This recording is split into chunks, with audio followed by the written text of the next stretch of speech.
UP board class 12 subject math exercise 4.3 चल रही थी डिटर्मिनेंट्स की।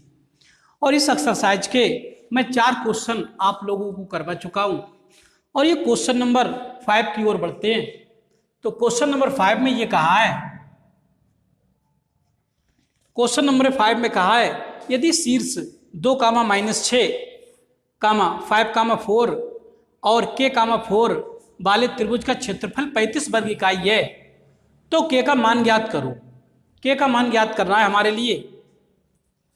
एक त्रिभुज दे रखा है,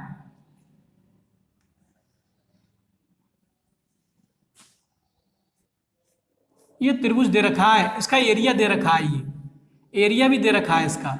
मान लो ये शीर्ष ए है, इसके निर्देशांक दे रखे हैं 2 कामा -6, ये बी, इसका बी के निर्देशांक दे रखे हैं 5 कामा 4 और ये शीर्ष सी है, इसके निर्देशांक दे रखे हैं k कामा 4। ये निर्देशांक दे रखे हैं क्वेश्चन में और ये कहा है कि इसका क्षेत्रफल 35 वर्ग मात्रक है, 35 वर्ग इकाई इसका क्षेत्रफल दे रखा है क्वेश्चन में।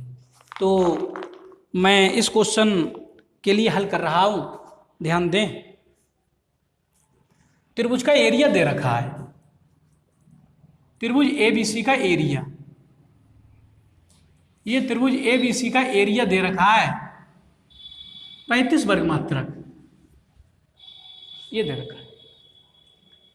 एरिया का सूत्र हम लोगों ने पढ़ रखा है 1/2 x1 y1 1 x2 y2 1 x3 y3 1। ये त्रिभुज के क्षेत्रफल का सूत्र हम लोगों ने पढ़ रखा है बराबर 35। अब एक बात बताओ, ये क्षेत्रफल इसका 35 वर्ग इकाई दे रखा है, ये प्लस में भी हो सकता है माइनस में भी हो सकता है।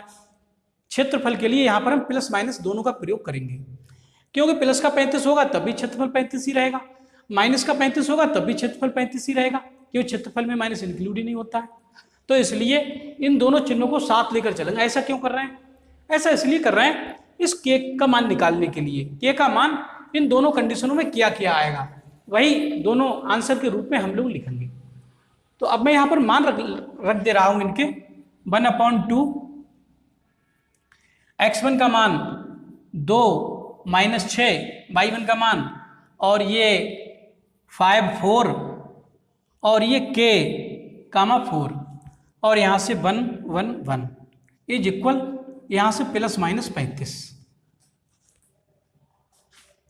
तो ये चीज समझ में आ जानी चाहिए। ये 1/2 गुणा के ये तो नीचे जाएंगे बटे में 1/2 तो 2 ऊपर पहुंच जाएंगे, फिर ये 70 हो जाएंगे। तो यहां से रह क्या जाएगा, इस साइड में मिलने लगेंगे प्लस माइनस 70। ये कहां से आए एक बार फिर देखो, 1/2 अपॉन में जाएंगे नीचे 1/2 तो 2 ऊपर पहुंच जाएंगे, तो यहां से 70 हो जाएंगे। और एलिमेंट क्या क्या मिलेंगे, एलिमेंट वो ध्यान दें, एलिमेंट ये 2 -6 1 5 4 1 k 4 और 1। तो ये इसके एलिमेंट मैंने यहाँ पर लिख दिए। अब इसे हल कर रहे हैं, यहाँ पर मैं दोनों को 0 बना दे रहा हूँ, इन दोनों को 0 बनाने के बाद जब 2 0 बन जाएंगे तो C3 कॉलम के सापेक्ष केवल 1 के थ्रू एक्सपेंड कर देंगे इसे। तो इसलिए इसे 0 बनाने की कोशिश कर रहा हूँ, वो तो ऐसे ही चलेंगे। इस साइड में ध्यान दें, बराबर इधर प्लस माइनस 70 और इसमें प्रॉपर्टी लगा दे रहा हूं। प्रॉपर्टी R1 के स्थान पर रिप्लेस कर दे रहा हूं R1 माइनस R2 और R2 के स्थान पर रिप्लेस कर दे रहा हूं R2 माइनस R3। तो ये R1 R2 दोनों को चेंज कर दे रहा हूं प्रॉपर्टी के माध्यम से, इसे मिटा दे रहा हूं।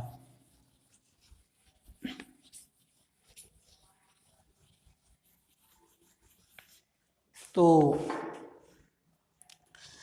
अब ये R1 चेंज होगा कैसे, R1 में से R2 घटेगा तो 2 में से 5 घटेगा तो -3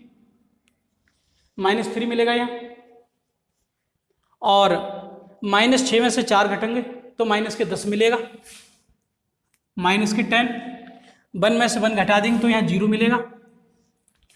ऐसी 5 में से k घटा देंगे तो यहाँ 5 माइनस k मिलेगा। 4 में से 4 घटा देंगे तो 0 मिलेगा। 1 में से 1 घटा देंगे तो 0 मिलेगा। और ये नीचे k 4 और 1 ये मिलने लगेगा, क्योंकि R3 तो चेंज हुआ नहीं है, R1 और R2 चेंज हुए हैं तो दोनों चेंज हो गए। अब इसको मैं C3 के सापेक्ष प्रसार कर दे रहा हूं। C3 के सापेक्ष प्रसार करने पर ध्यान दें तो जब C3 के सापेक्ष प्रसार करेंगे तो क्या मिलेगा, इसे भी मिटा दे रहा हूं।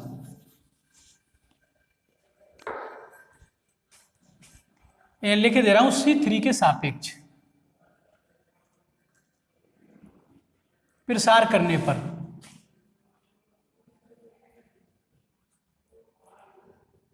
C3 के सापेक्ष, ये जो C3 है इसके सापेक्ष प्रसार कर देंगे तो इसके सापेक्ष 0 हो जाएगा, ये भी 0 हो जाएगा, केवल 1 बचेगा। और 1 आप देख रहे हैं 1 2 3 तीसरी रो में और तीसरे कॉलम में, तो 3 और 3 6, 6 एक सम संख्या है, सम संख्या के लिए प्लस चिन्ह आता है तो प्लस का 1। अब जब इसका प्रसार होगा तो ये वाला रो और ये वाला कॉलम इसे हटा देंगे, ये 4 एलिमेंट बचेंगे आपके, -3 और माइनस के 10, यहाँ से 5 माइनस के और यहाँ से 0, क्योंकि ये कॉलम और ये रो ये दोनों हट जाएंगे, यहाँ से 0 मिल गया बराबर। इधर चल रहा है +/70, ये चल रहा है +/70। तो ये बात समझ में आ गई होगी। अब इस 1 का तो कोई मतलब ही नहीं है क्योंकि इसकी मल्टीप्लाई 1 में होगी तो यही रहेगा, इसे हल कर ले रहे हैं। पहले 0 गुणा ऐसी होगी 3 में, ये 2/2 का है ना तो इसे प्रसार कर दे रहे हैं। पहले ऐसी गुणा होगी 0, फिर माइनस, फिर ऐसी मल्टीप्लाई होगी, ऐसी मल्टीप्लाई होगी तो -10 की माइनस माइनस प्लस हो जाएगा, ये 10 तो ये मिलने लगेंगे और यहाँ से 5 माइनस k बराबर इस साइड से +/70 ये मिलने लगेगा। तो समझ में आ गई, ये तो 0 फिर माइनस फार्मूले का ये हो गए प्लस और माइनस, माइनस फिर आएगा तो माइनस माइनस प्लस बन जाएगा 10। यहाँ से 5 माइनस k का मान निकाल लेंगे, 5 माइनस k बराबर यहाँ मिलेगा +/70 बटे 10 नीचे आ जाएंगे, 10 से काट देंगे, 10 7 70 ये, तो ये 5 माइनस k का मान आएगा प्लस माइनस यहाँ से 7 आएगा। अब एक बार यहाँ से प्लस चिन्ह ले लेंगे और एक बार माइनस चिन्ह ले लेंगे, तो प्लस माइनस चिन्ह को लेकर हम k के 2 मान निकाल रहे हैं। देखो कौन कौन से निकाल रहे हैं, तो एक बार प्लस चिन्ह ले ले रहे हैं, प्लस पॉजिटिव चिन्ह ले ले रहा हूँ यहाँ से, तो यहाँ से मिलेगा 5 माइनस k बराबर यहाँ से मिलेंगे आपको प्लस के 7, प्लस चिन्ह ले लिया ये प्लस, तो 5 तो ऐसे ही 7 इधर आ जाएंगे माइनस के बराबर इधर से k माइनस का k इधर पहुंच जाएगा प्लस का k, तो k बराबर आ जाएगा 7 में से 5 घट जाएंगे तो माइनस के 2, तो k का मान एक तो -2 आ जाएगा निकल के, एक तो -2 आ जाएगा k का मान निकल के। और आगे एक यहाँ से नेगेटिव वैल्यू ले रहे हैं, एक बार यहाँ से पॉजिटिव ले ली अब नेगेटिव, तो यहाँ से लिख देंगे नेगेटिव माइनस चिन्ह लेने पर यहाँ से माइनस चिन्ह ले रहे हैं, तो यहाँ से 5 माइनस के तो ऐसे ही बराबर यहाँ से माइनस के 7 आ जाएंगे, तो यहाँ से 5 7 इधर आ जाएंगे प्लस के हो जाएंगे बराबर माइनस के इधर जाएगा प्लस का के, तो के का मान आ जाएगा 7 और 5 12, ये के का मान 12 आया। तो इस प्रकार हमने देखा के 2 मान निकल सकते हैं। अतः के बराबर एक तो -2 वैल्यू रहेगी और एक के बराबर प्लस के 12 वैल्यू रहेगी, तो ये के दोनों मान आ गए निकल के, इसे आंसर के रूप में लिख देंगे। ये ऑप्शन में के रूप में क्वेश्चन दे रखा है, तो इसका ऑप्शन डी सही है। डी में एक 12 एक -2 है, तो इसका डी आंसर क्लियर कर देंगे। अब ये क्वेश्चन पूरा हुआ। तो इस वीडियो में इतना ही। वीडियो को लाइक करें, चैनल को सब्सक्राइब करें और मेरे द्वारा पढ़ाई हुई वीडियो को यार दोस्तों में भी शेयर कर दें, जिससे उन कमज़ोर और गरीब वर्ग के जो लोग हैं तो वो भी मेरे पढ़ाई हुई शिक्षा का लाभ ले सके और भविष्य में एक अच्छे गणित छात्र के रूप में जाने जा सके। इस वीडियो में इतना ही। धन्यवाद।